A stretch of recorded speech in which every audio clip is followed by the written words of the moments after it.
It is Friday, January 6th. I'm Josie Duffy-Rice. And I'm Priyanka Arabindi, and this is What a Day, where we are so glad that on the second anniversary of the insurrection, things are finally chill at the Capitol. Yeah, I guess even though it's been 11 rounds of voting for the Speaker of the House, it could be worse. Which it could be. We've seen. It has we've been. Seen it before. Yeah. On today's show, doctors said Buffalo Bills safety Damar Hamlin is improving after collapsing during a game Monday night. Plus, the U.S. has approved the first vaccine for honeybees. I'm intrigued. Yeah. Would love to know more.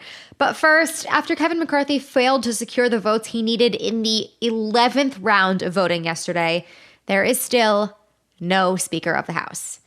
Despite offering new concessions to right-wing Republicans who continue to oppose him, he has failed to secure their support. And for the record, it has not taken this many rounds of voting to elect a speaker since 1859. That is pre-Civil War for anybody keeping track at home. Yep. So what are some of the sticking points behind all of this infighting? Like, what's going on? Right. What's the fuss about? So, I mean, it really just seems like a lot of these people just don't want McCarthy to be the speaker. There are currently 20 holdouts, many of the same people who have been not voting for him since the beginning. Most of them are members of the House Freedom Caucus, which is the far right wing of the GOP, and more than half of them have explicitly denied the results of the 2020 election, just so you get a sense of what we're working with here. Nearly every one of the incumbents in this group voted against certifying the 2020 election, so not only the worst people, but the ones who are the least rooted in reality. As of now, most of them have been voting for Representative Byron Donalds of Florida. A few others have backed Representative Kevin Hern of Oklahoma. A second Kevin has entered the race. Wrong Kevin. The wrong Kevin. Hern himself has actually voted for Kevin McCarthy, so he knows he's the wrong Kevin. And one of them continues to vote present, which, not the time or the place. Don't know what you're doing with that. Right. What's the point you're trying to make? Unclear. I do love the idea of just voting present on, the 10th round. Yeah, voting present here is just I'm sitting there, I'm eating popcorn, and I'm watching this unfold. Right. You could do something, but clearly not enough. Anyways, Democrats have consistently cast every single one of their 212 votes every single time they've done this for Representative Hakeem Jeffries. And according to former House Speaker Nancy Pelosi, there is no shot that any Democrats will make a deal to help McCarthy out here. He's got to do this on his own, with his own party. He's really kind of getting a taste of his own medicine. His caucus has empowered these people. His voters have voted for these people. And this is now their mess to clean up. Yeah. A monster of their own making. They did it themselves. It's true. I do have to say, I almost am impressed with how Republicans just keep insisting on making every January as chaotic as humanly possible. It really is wild. They're committed to the bit. Yeah, they really are. So, as for the holdouts here, they have asked for some big concessions, but they've actually gotten a lot of those from McCarthy at this point. He's reportedly offered to lower the number of members needed to force a vote to oust the speaker. So what would be him if he wins this vote at any time, from 5 members down to 1 member, which is completely crazy because there are 20 people currently who do not want him to be speaker. Probably more who just are voting for him to get this show on the road. Right. But at any given time, any one of them can raise their hand and force a vote just to fire him. So that's cool. He also expressed willingness to put more of these wackadoodle conservatives onto important committees, like the Rules Committee, which debates legislation before it moves onto the floor. But as evidenced by this latest vote, these concessions are still not moving the needle. Voting will continue today at noon. Today is also the second anniversary of the January 6th insurrection. And it's wild to see, especially on this day, just how much power these extremist Republicans are still wielding. We've mentioned before, no real work in the House can get done until a speaker is elected. So this will start having very real consequences very soon. And the fact that these people aren't accepting the many concessions that they've been receiving from McCarthy to put an end to this goes to show that maybe this was never about negotiating or getting these concessions or doing anything that these people were voted in and showed up to get sworn in to do. Right. I don't think that's the point to these people. Yeah, this man has literally said, if you vote for me. Literally, what do you want? Name it. I will make it happen for you. And they are like, fuck you. No, we will never vote for you. So Right. And this is kind of what happens, right? you caved. You really kind of like tried to work with these people who have told you over and over they're extremists, they're unreasonable, and they do not compromise, and they want what they want, and this is what happens. Yeah, you've empowered the absolute worst people. So congratulations to you. It's honestly super Lucy moving the football to be on your 11th vote. It's like they are telling you just do one more thing and they'll vote for you, and then they're not voting for you, and we're on time 11. So it's not looking good. I don't know. The last time around they got to 44, I think in 1859. So oh no. I mean, the next record's pretty far away, Kevin, if you want to shoot for it. Dear God, save us from this entire party. In other news, yesterday, the president continued the bipartisan tradition of cruelty at the border. Biden announced that the U.S. would turn away Cubans, Nicaraguans, and Haitians who attempt to cross the southern border. The announcement was an expansion on a restriction of Venezuelans who attempt to cross the Mexican-U.S. border. That restriction was announced in October. Biden also announced yesterday that the U.S. would instead accept 30,000 people per month from those four nations and would, according to the Associated Press, offer them, quote, the ability to work legally as long as they come legally, have eligible sponsors, and pass vetting and background checks. Okay, so I need some more background on all of this. Can you tell us, why he's singling out these four countries in particular? Yeah, I can try. I mean... Well, I mean, like the simple answer is that the number of people trying to cross the border from those four countries in particular has increased dramatically lately, right? So that is the kind of like surface reason why Biden is singling them out. But all four of those countries, Cuba, Nicaragua, Haiti, and Venezuela, are in the midst of dire political and economic crises, right? Like things are really bad in all four of those countries. One BBC article about Nicaraguan migrants stated, quote, they'd rather die than return. Okay, yeah, not good at all. No, so given that not. Those four countries are in such a grim state, what does this new rule mean for people seeking asylum? That was a legitimate process that we had. What's going on there? Can people still do that? Right. And as you said, it was a legitimate process, was being the operative word there, because as you may remember, for a couple of years now, there's been a pandemic-era restriction in place called Title 42. That is a public health policy that basically allows the U.S. to deport migrants without even a hearing, including people seeking asylum. And it was implemented under Trump, but for years now, Biden has continued it, even though it violates like tradition and policy around asylum seekers. And with the Supreme Court upholding Title 42 late last month, his administration has now even expanded it. So to answer your question, it means that people from these countries seeking asylum at the border don't even get a shot at asylum. In fact, Biden said, quote, do not just show up at the border, stay where you are, and apply legally from there. In theory, what a lovely idea. If it worked like that, that sounds great. But presumably, the people who have showed up to the border don't have the luxury of doing that. That's not why they have packed all their things and arrived at the border in the manner that they have, right? Exactly. I mean, like the reason people come to the border seeking asylum is because they can't stay home and seek asylum. Right? Nobody's like, I just want to travel on foot across many countries, risking my life and the health of my family for fun. The entire point of seeking asylum is because they can't just sit at home and apply from there. And people are desperate. And while Biden acknowledged this in his speech, his policy, which is basically apply from home and sit tight, it doesn't reflect reality. And even if people do exactly what they're supposed to do, there is no guarantee that they'll be one of the 30,000 people that will supposedly have the right to enter the U.S. legally. Because after all, way more than 30,000 people a month are trying to get into the U.S. from those four countries. So since November, immigration authorities have stopped around 80,000 people from those specific countries. And in November alone, they apprehended close to 250,000 people of all nationalities. So we're talking about way more than 30,000 people. Yeah, I mean, that number might sound big on paper, but when you see what these numbers are, it's a legitimate crisis, and that's not going to fix what's happening here. So why is Biden doing this now? How did this even come about? Yeah, it's a good question. I mean, part of it is, like I said, the number of migrants trying to cross the border has increased drastically. In the last fiscal year, it reached 2.38 million. And that has really given Biden this political incentive to curb immigration. Since Republicans continue to criticize him on it, they've gone so far as to do these inhumane political stunts, like flying migrants to Martha's Vineyard and the vice president's residence on Christmas Eve, right? Like, they're really hammering on the immigration thing.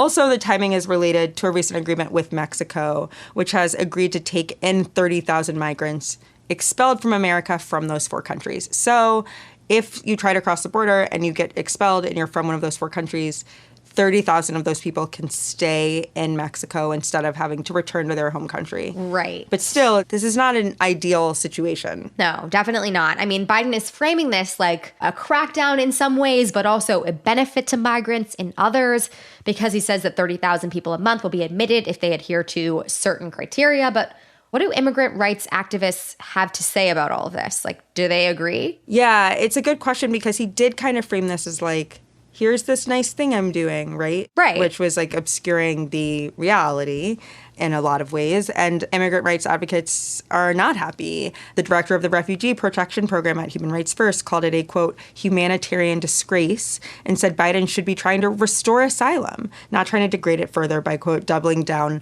on cruel and counterproductive policies from the Trump playbook. So it's not looking good. This is an area where Biden hasn't been much better than Trump, and it's really disappointing. Right. Especially in this time where so many people are living in a state of precarity and do need a lot of help. So as always, we'll have more on this very soon, but that is the latest for now.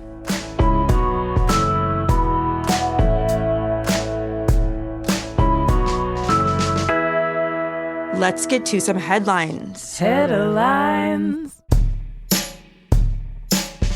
South Carolina's Supreme Court ruled yesterday against the state's 6-week abortion ban. The 3-2 decision found that the policy, which was one of the strictest in the country, violates the right to privacy. It is a win for reproductive rights activists and could be the benchmark for new strategies to make the procedure more accessible in the Deep South.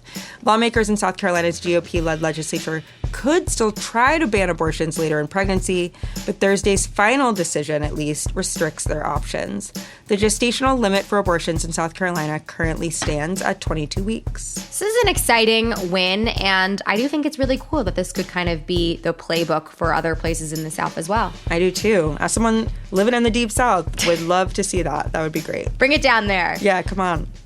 Russian President Vladimir Putin ordered a temporary ceasefire in Ukraine yesterday that would last 36 hours during Orthodox Christmas this weekend. But Ukrainian officials, including President Volodymyr Zelensky, rejected the call and argued that Russian authorities were using the holiday as a cover-up to resupply weapons and strategize ways to advance the invasion. That sounds very up their alley. I would not believe them for 2 seconds. Right. This also comes as Russian forces have suffered numerous losses in recent months, while the West has continued to back Ukraine with more aid packages and weapon systems. The doctors treating Damar Hamlin, the Buffalo Bills safety who suffered cardiac arrest during play on Monday night, shared some positive news about his recovery yesterday. Hamlin remains in critical condition, but is now awake and showing signs of improvement. Hamlin isn't able to speak because he is still intubated, though he is able to communicate through writing and can move his hands, feet, and head. Meanwhile, the next big milestone for him will be to get off a ventilator and breathe on his own. That is really good news. I know he has a long way to go, but I'm so glad he's able to communicate and move a little bit, and I hope that road to recovery is smooth for him. Yeah, it's looking a lot better than we thought it was a few days ago, so that's a relief. Definitely. The Federal Trade Commission proposed a new rule yesterday that would ban companies from using non-compete clauses in job contracts.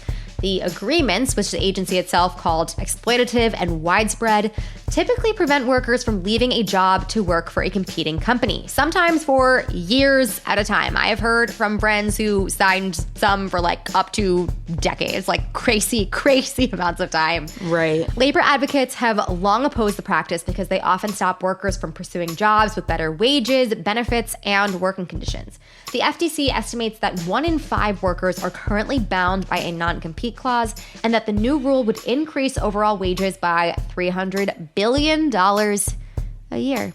I'm here for it. Yeah. Get those raises. Yeah, I love that. Get those benefits. We love that. You're making employees, like when I signed a non-compete clause, like I was making no money. Like, right. What? Like you're going to bankrupt me for like the next year of my life if I don't work for you? Right. Crazy. It's super coercive. And it like only hurts workers, right? And it keeps people in jobs where they're not getting the benefits that they deserve. So this could be some good news in 2023. That would be great. Totally. It might be 2023, But honeybees nationwide are having an iconic 2021 experience because they just got access to a new groundbreaking vaccine. Remember those days? Earlier this week, the U.S. Department of Agriculture approved the first ever honeybee vaccine against American foul brood disease. This widespread bacterial disease can weaken and kill beehives, which is a major problem considering the role of managed honeybee colonies in pollinating crops. Unfortunately, the vaccine isn't given using an adorable bug-sized needle. Instead, queen bees will consume it in their food, and their bee babies will have immunity as they hatch. It's kind of cute.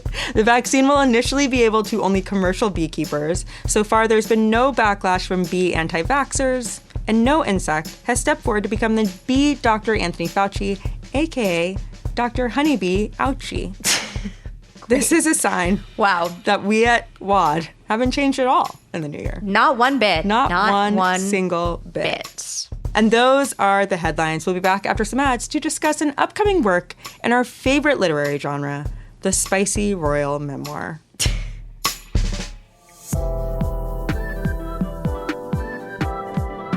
This episode is sponsored by BetterHelp. When you're at your best, you can do great things, but sometimes life can bog you down, and you may feel overwhelmed or like you're not showing up the way that you want to. Working with a therapist can help you get closer to the best version of you, and when you feel empowered, you're more prepared to take on everything life throws at you. And BetterHelp can get you started. They can connect you to a licensed therapist who can meet with you on your schedule. Plus, it is entirely online, so there's no need to worry about driving across town or awkwardly sitting in a waiting room. You can do this from the comfort of your own home and feel really comfortable. And if things aren't clicking, you can switch providers at any time. If you want to live a more empowered life, therapy can get you there. Visit betterhelp.com/WAD today to get 10% off your first month. That's betterhelp, HELP.com/WAD.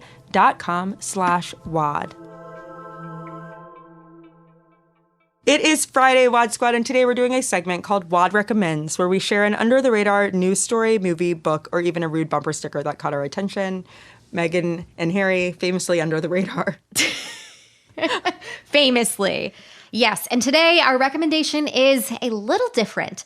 It is specifically the leaks from the Spanish language version of Prince Harry's tell-all memoir, Spare, which briefly appeared on a chain store's bookshelves in Spain yesterday. The book was supposed to be kept under wraps until January 10th. Now, we may not be native Spanish speakers, but royal gossip has no language, and the new information that Harry reveals in his book is, as the British say, spicier than a bottle of Nando's peri-peri sauce. Here are some of the highlights that were widely reported online. First, craziest. Harry says Prince William and his wife, Kate Middleton, encouraged him to dress up as a Nazi for that one infamous Halloween party in 2005. He describes how William attacked him in 2019, knocking him over onto a dog food bowl following an argument about Harry's wife, Meghan.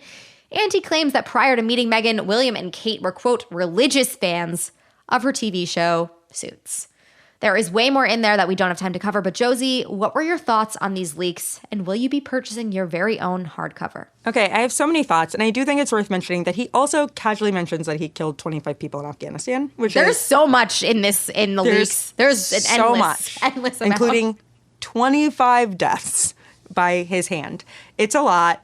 It's intense. I just want to say that, like, this thing where it's like the only reason I, an adult, dressed up as a Nazi is because my brother told me it was fine is an insane excuse. Crazy. Stop bringing it up. Don't talk about it. Like, this is your book. I would just leave the Nazi costume out of it entirely. I don't think he understands that, like, if you're writing the tell-all, you don't actually have to tell all. Like, people will still buy the book, whether or not you say shit. Like, he just was like, let me bare my soul here. Literally, like, who's your audience? Like, who's the person that's like, I'm so mad at Harry about the Nazi costume. Oh, his brother told him to do it? Okay. Fuck no them. big deal Like, then. you still did it. Like, that is classic. Like, well, they said, and it's like, excuse me, what? It's You're so a crazy. grown man.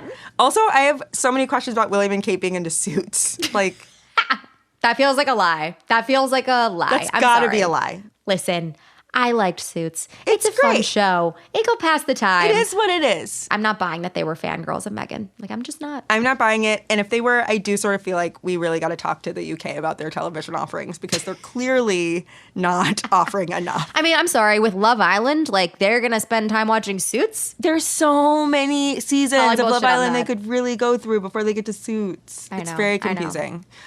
Anyway, yes, I'll be purchasing this book. Never read. I think it'll be my first celebrity memoir, and I am ready. I'm going to rip through that. We'll have a whole podcast dedicated to it. It's so chaotic that I just have to know for myself. So all of this ridiculous press worked. Thank you, Spain. Thank you, Harry.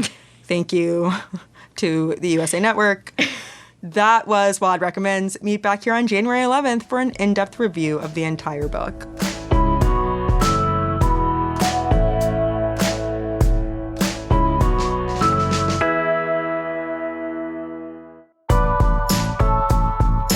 That is all for today. If you like the show, make sure you subscribe, leave a review, vaccinate a bee, and tell your friends to listen. And if you're into reading and not just leaked Spanish language memoirs like me, What a Day is also a nightly newsletter. Check it out and subscribe at crooked.com/subscribe. I'm Priyanka Arabindi. I'm Josie Duffy Rice. And let's all go out there and have a great January 6th. I guess. I don't know. Cursed day. I know. 2 years ago, I locked myself in my house. I was not playing with these people. Bad times.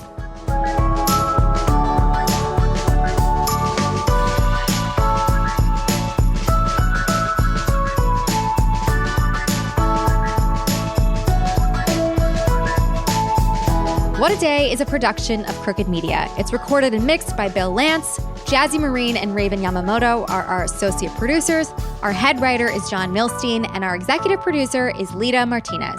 Our theme music is by Colin Gilliard and Kashaka.